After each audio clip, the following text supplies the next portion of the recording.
Today we are going to deal with matrices, elementary transformations and inverse by elementary transformations. So what are elementary transformations? Before we exactly get into elementary transformations, we'll have to recollect what you have studied in the earlier class, that R and C symbolically represent the rows and the columns of a matrix. So the first transformation, interchange of any two rows or any two columns.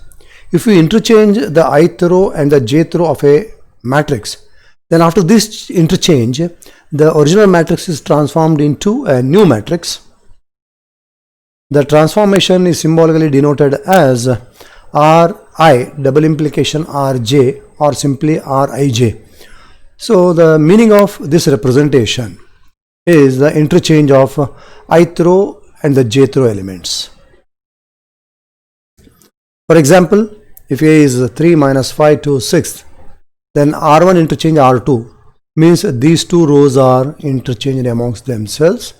So the result is 2, 6 comes in the first row and 3 minus 5 comes in the second row.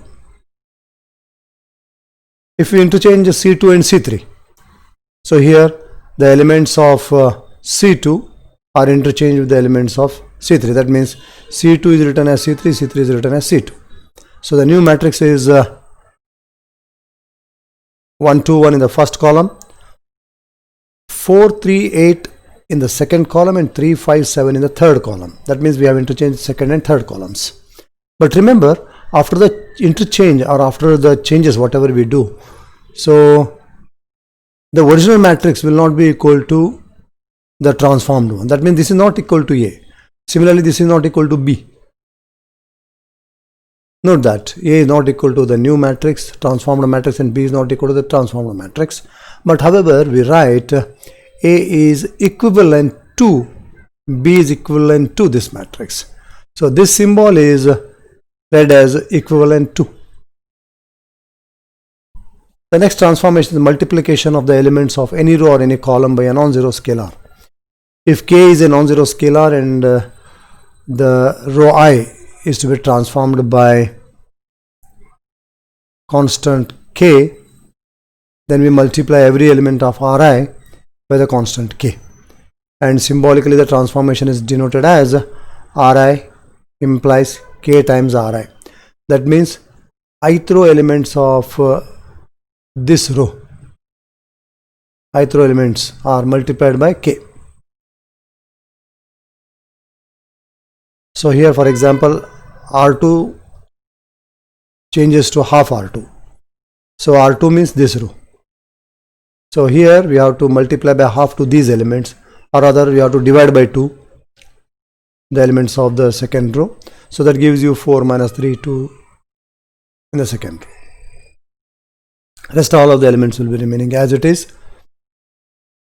Similarly, if any column of a matrix is to be multiplied by a constant, then we multiply every element of the column by that constant, and it is denoted as Ci changes to KCi, or simply KCi. So for example, C3 changes to 1 by 3 C3. That means this column is multiplied by 1 by 3, or you can say divide by 3, and these elements remain as it is. Therefore we get the P is equivalent to first two columns are as it is, and the third column changes to 1, 2, 3. Adding the scalar multiples of all the elements of any row or any column to the corresponding elements of some other row or any other row or column. If K is a non-zero scalar and K multiples of the elements of Ri are added to the elements of Rj, then the transformation symbolically denoted as Ri changes to Ri plus K times Rj. Similarly, the operation is on column also. Say for example, if P is 3, 2, 1, minus 5, 4, 2, and then C2 changes to C2 minus 2 times C3. So C2 minus 2 times C3. So that gives you 301 minus 502. That means these are the changes. We find that all the elements are as it is. Let us have some example based on the information what you have learned so far. So in the first two examples we are asked to do the transformation. The second example we are asked to transform the matrix to a lower triangular matrix, and in the next example, fourth one, we are asked to convert it to an upper triangular matrix, and in the fifth one we are asked to transform this to an identity matrix. So R2 changes to 2 by 3 R1, sorry, R2 minus 2 by 3 R1. So R2 minus 2 by 3 times this. So 2 minus 3 into 2 by 3, 3 cancels, 2 minus 2 0. 6 minus of minus 5 into minus 2 by 3, that becomes 6 plus 10 by 3. So 13 plus 8, 18, 28 by 3. Now similarly the column transformation. So second column is changed to C2 plus 2C1, that means this plus 2 times this. So 4 plus minus 2 times 2, that gives you 4 minus 4 0. 2 plus 2 times 1, 2 plus 2 4 0, 4, and 3 plus minus 1 times 2, that becomes 3 minus 2, which is 1. So here we are asked to convert this to lower triangular matrix. That means we are asked to make this 2 as 0, and that can easily be done by dividing this row by 2 and subtracting in this row. That is R1 changed to R1 minus half R2. So that gives you 2, this element as 0, and here what we find is 1 minus 3 by 2, that is minus 1 by 2, which is a lower triangular matrix. So here we are going to convert this to an upper triangular matrix. So in some examples we can do this kind of transformation, that is we can apply two transformations simultaneously on two different rows or columns at a time, but without using the changed row or column in the succeeding transformation. For example, R2 changes to R2 minus 2 times R1, and R3 changes to R3 minus 3 times R1.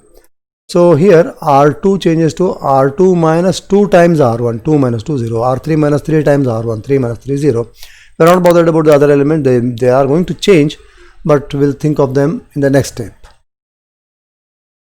So A is equivalent to these two have become 0, and these two have become 3 minus 1 and 5 minus 2. Now we have to make this element as 0. So to make this element as 0, what I do is this, and that means R3 minus 3 by 3 into 5 by 3 R2, R3 minus 5 by 3 times R2. So that gives you this as 0, and this process this changes to minus 1 by 3. In any case, this is an upper triangular matrix. So we are asked to transform this to an identity matrix. That means we have to make these two elements zeros, these two and these two also make zeros, and these two elements zeros. And after doing all these zeros, these elements must not change, they should be remain as 1 only. For that purpose, what we do is C2, we are using column transformations, we are doing this. So C2 minus 2 times C1, C3 changes to C3 minus 2 times C1, so that these two elements become 0. And of course there will be changes in these elements. C2 to C2 minus 2 times C1, and C3 to C3 minus 2 times C1. So we get these elements.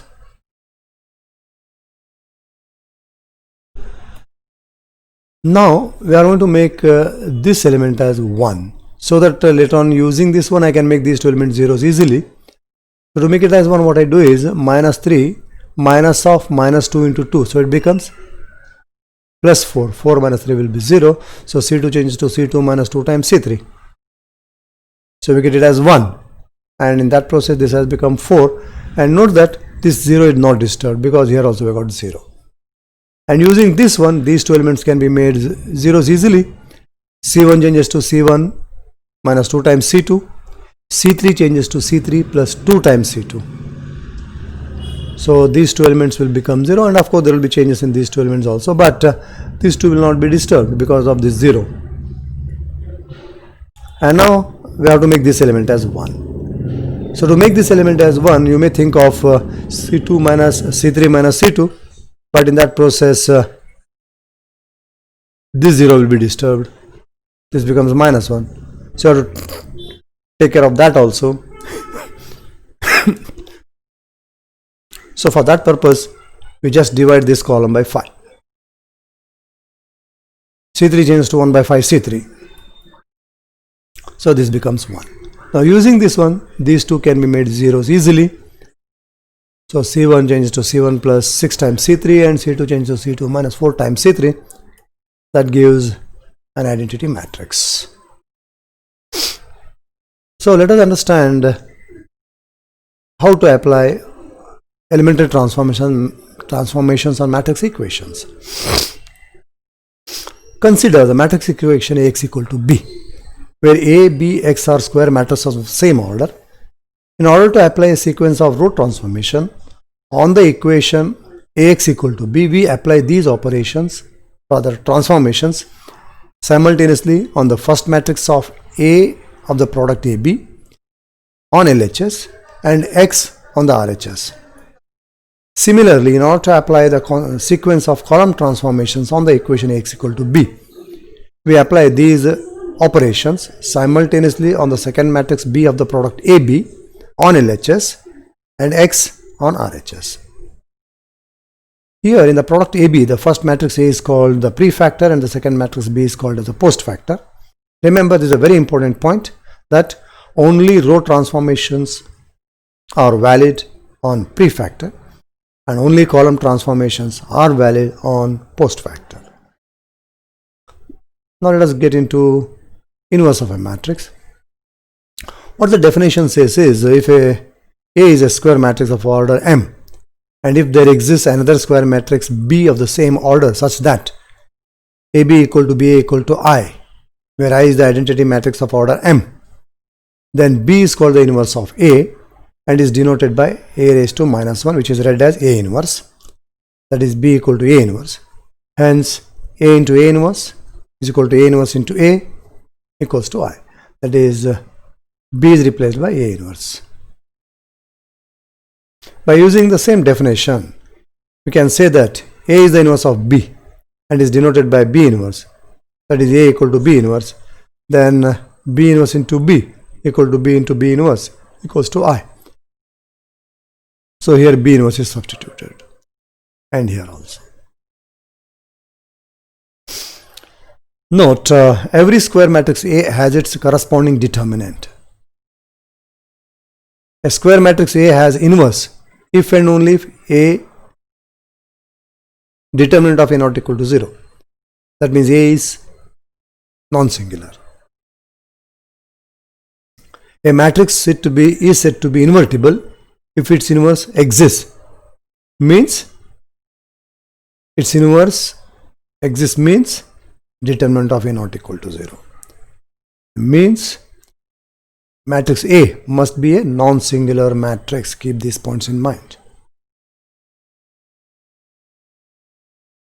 The inverse of a matrix, if it exists, can be obtained by using two methods. One is elementary row transformations or column transformations.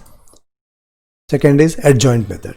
So in this section we are going to deal only with the elementary row or column transformations, and in the next video I am going to deal with inverse of a matrix by adjoint method. Inverse of a non-singular matrix by elementary transformations. Consider the equation A into A inverse is equal to I, where A is the given matrix of order M and I is the identity matrix of order M. Hence A inverse is the only unknown matrix. So to find A inverse, we have to reduce the matrix A to an identity matrix by using row transformations, so that it becomes I into A inverse is equal to B. Then A inverse will be equal to the matrix B. So this can be done by using a sequence of elementary row transformations. So, and reduce it to I inverse I into A inverse equal to B. So A inverse is B. if you start with the equation A inverse into A equal to I, then apply a sequence of column transformations on the post factor and RHS to reduce the equation to the form A inverse into I equal to B, so that A inverse will be equal to B. Now let us deal with some guidelines to converting the matrix to an identity matrix. If A is a non-singular matrix of order 3, say this is the 1, this is a matrix, non-singular matrix, that means determinant of A is not equal to 0. For reducing the above matrix to S 1 0 0 0 1 0 0 0 1, we have some suitable transformations as follows. So first let us deal with the row transformations. Reduce A11 to 1, this element to 1. So this can be reduced to 1 by some transformations like interchanging rows, if any other row is starting with the 1, or if the difference of this element with any other row, or heading element of any other row is 1, then you can subtract those elements.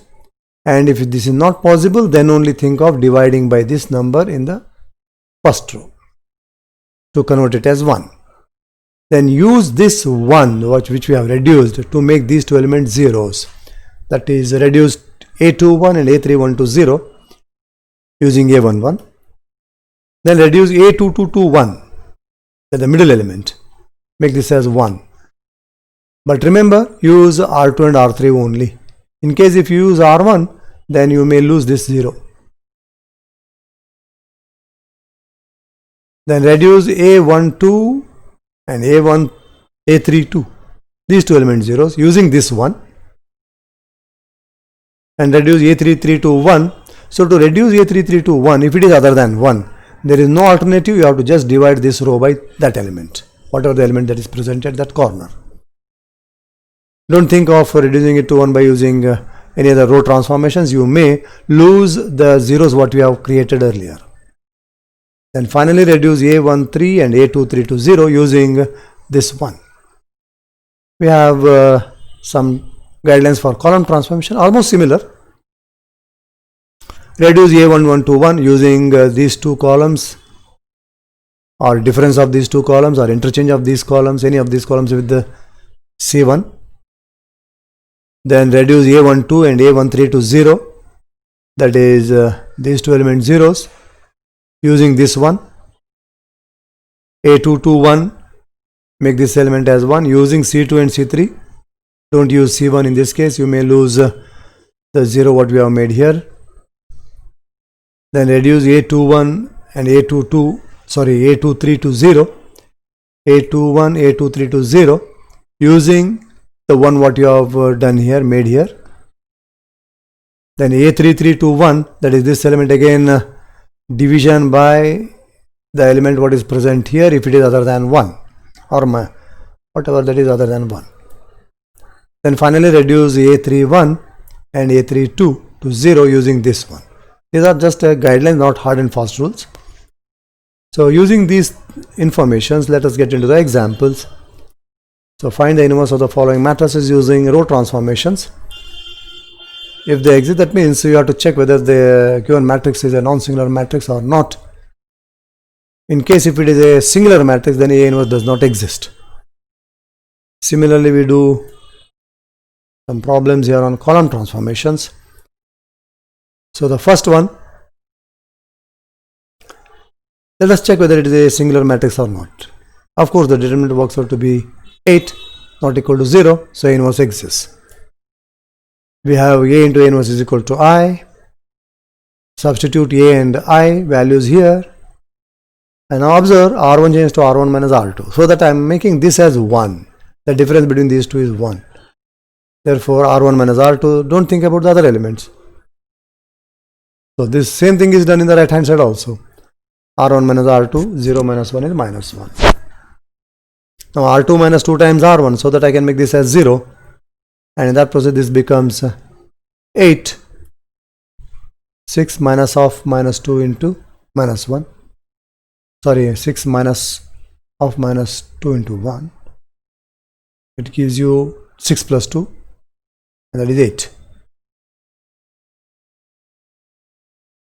Now R2 changes to 1 by 8 R2. Make this as 1. That is 1. So we have divided by 8.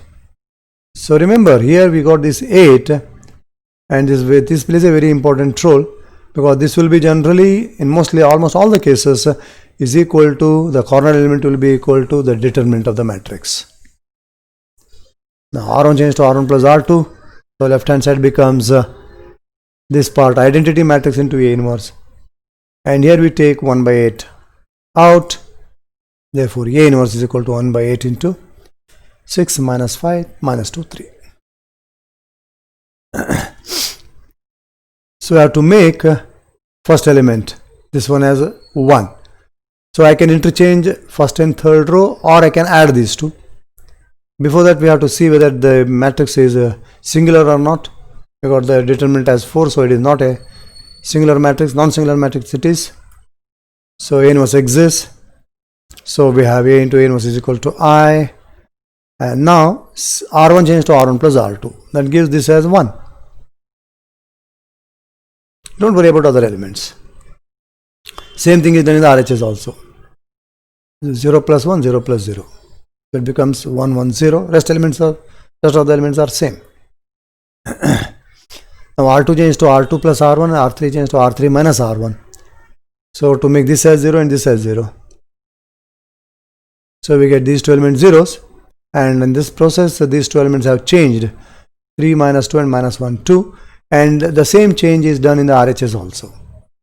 Same transformation. That is very important. Don't forget that. Many times we tend to forget that, making the changes in the RHS. And now we have to make this element as 1. To make this element as 1, we are going to add these two, so that this becomes 1. So that is R2 to R2 plus R3. This gives 1, 1 minus 2, 0, 1, 1 in the second and third column. Similarly, here the changes are done. R2 to R2 plus R3. R2 plus R3 0, 2 minus 1, 1, and 0 plus 1 is 1. Now R1 changes to R1 minus R2. R3 to R3 plus 2 times R1. So we are going to make these two elements zeros. R1 minus R2, this becomes 0, and R2 plus 2 times R3 plus 2 times R2 gives you this element also as 0.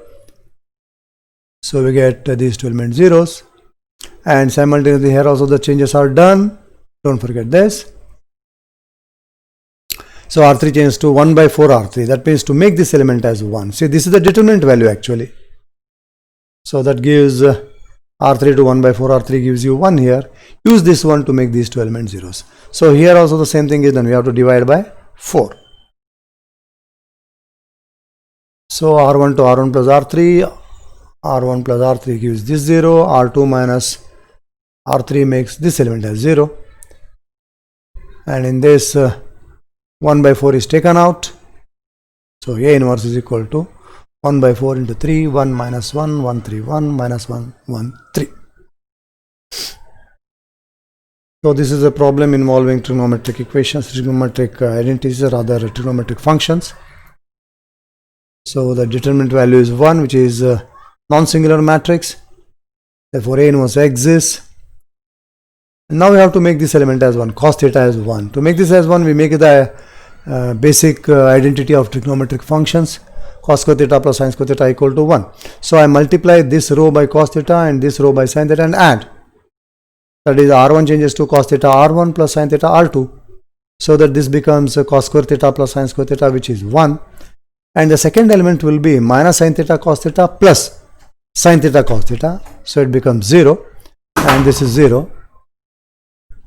So now same thing is done in the RHS also. So here it becomes 1 into cos theta plus 0 cos theta, 0 into cos theta plus 1 into sin theta will be sin theta. Now R2 changes to R2 minus sin theta R1. So now we are going to reduce this element to 0. So for that purpose, what I have done is I multiply the first two element by sin theta and subtract from the R2. So this becomes 0. And this will not be disturbed. These two remain as it is. But in the RHS, what happens is 0 minus sin theta cos theta. That becomes minus sin theta cos theta. and 1 minus sine theta into sine theta sine square theta. So 1 minus sine square theta will be cos square theta. Therefore we get R2 as in the left hand side 0 cos theta 0, and in the RHS minus sine theta cos square theta 0. Now I have to make this element as 1 so that the left hand side element, first prefactor matrix becomes identity matrix. For that purpose just I have to divide R2 by cos theta. So R2 changes to 1 by cos theta R2, and here in the RHS cos theta cancels, and here 1 cos theta cancels, and we get A inverse equal to cos theta sin theta 0 minus sin theta cos theta 0, 0, 0, 1. And here we are going to use column transformations to find the inverse of the given matrix, and the same process is done, that is the determinant value is equal to phi not equal to 0, that indicates A inverse exists.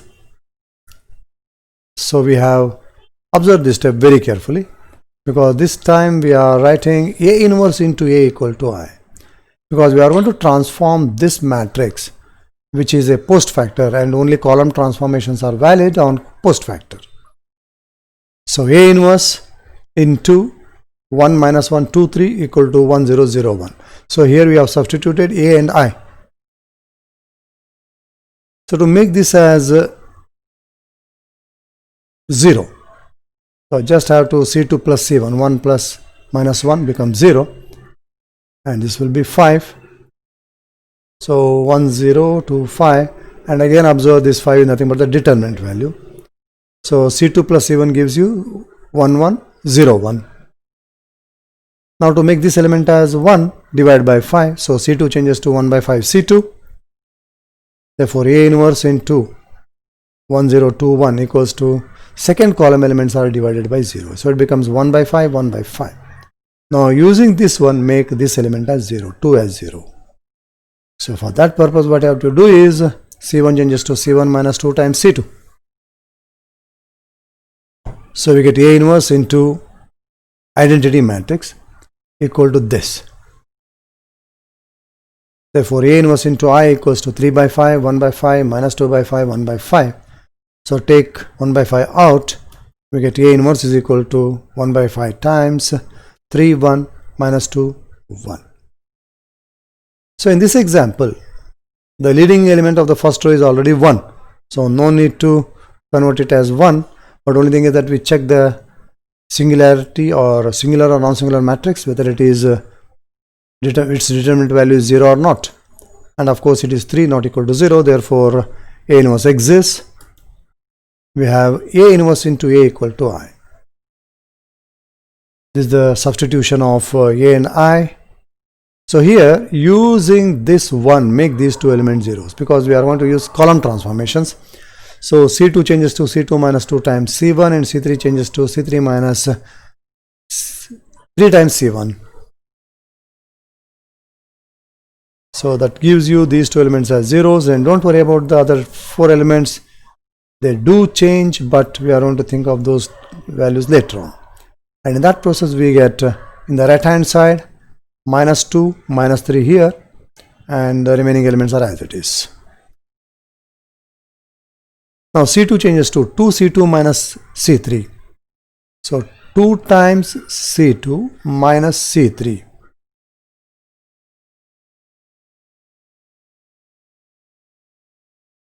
So we want to make this element as 1.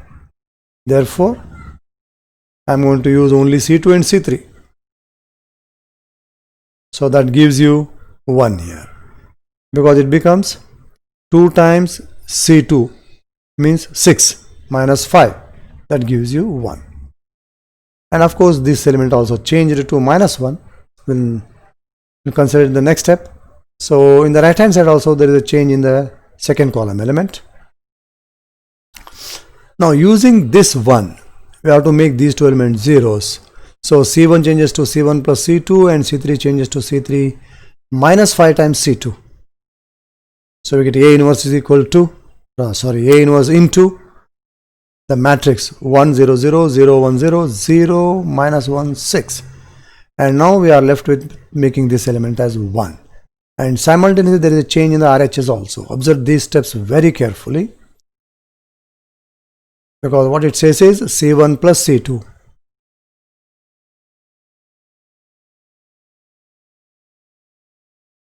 C1 changes to C1 plus C2. So these are the changes here, and here these are the changes. Now C3 changes to 1 by 6 C3, so that this element has become 1, and C3 we have divided by 6, that gave us 1 by 3 and minus 5 by 3 and 1. Now to only left with step is we have to make this element as 0. So for which what I have to do is C2 plus C3. So that gives A inverse into 1 0 0 0 1 0 0 0 1. In the right hand side, C2 changes this way, minus 2 by 3 and 1 by 3 and 0, because it gives you C2 plus C3 minus 1 plus 1 by 3 minus 2 by 3. 2 minus 5 by 3, 6 minus 5, 1 by 3. These elements are as it is. Therefore, A inverse into I equal to this. And observe the small change what I have done here. This 2 is written as 6 by 3. And this minus 1 is written as minus 3 by 3. And 1 is written as 3 by 3. So that I can take 1 by 3 out. So we get A inverse is equal to 1 by 3 times 0, minus 2, 1, 6, 1, minus 5, minus 3, 0, 3. Thank you.